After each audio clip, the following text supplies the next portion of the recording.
ইছামতি নদীর ভাঙনে হুমকির মুখে পড়েছে দিনাজপুরের খানসামার নলবাড়ি উচ্চ বিদ্যালয়।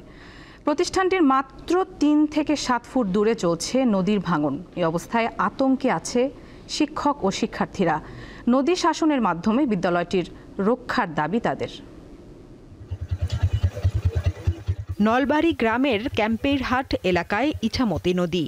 এর পাশেই গড়ে ওঠা নলবাড়ি উচ্চ বিদ্যালয়ের মনোরম পরিবেশে চলে নিয়মিত পাঠদান। সামনে রয়েছে খেলার মাঠ। মাঠের পশ্চিম পাশে একতলা ভবনে ৫টি শ্রেণীকক্ষ, একটি কমন রুম, টিনসেটের একটি লাইব্রেরি এবং 2টি ব্যবহারিক শ্রেণীকক্ষ রয়েছে।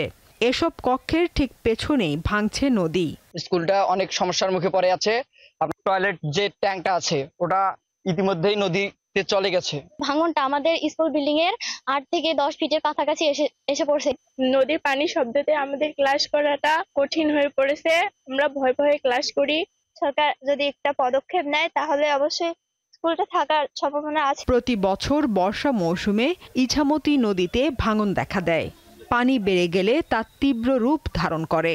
এটা যদি সরকার দ্রুত পদক্ষেপ না নেয় তাহলে এটা ভাঙনের আশঙ্কা থাকবে এবং বিল্ডিং ধসে যাওয়ার আশঙ্কা থাকবে। আমাদের আর ওই ধরনের কোনো স্থাপনাও নেই যেখানে এই বাচ্চাদেরকে আমরা অন্য জায়গায় শিফট করাতে পারবো। এই ধরনের কোনো ক্লাসরুমও নেই। স্কুলটা যদি নষ্ট হয়ে যায় তাহলে এই এলাকার মানুষ অনেক ক্ষতিগ্রস্ত হবে, আবার পড়াশোনা নষ্ট হবে। এটা সরকারের দেখা উচিত এবং এটা ঠিক করে দেওয়া উচিত।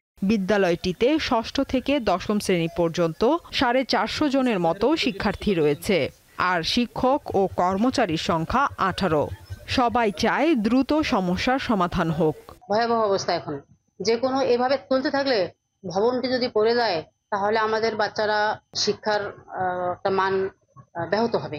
আমরা বরাদ্দ প্রাপ্তির সাপেক্ষে দ্রুতই এটা ভাঙন রোধের প্রয়োজনীয় ব্যবস্থা গ্রহণ করব।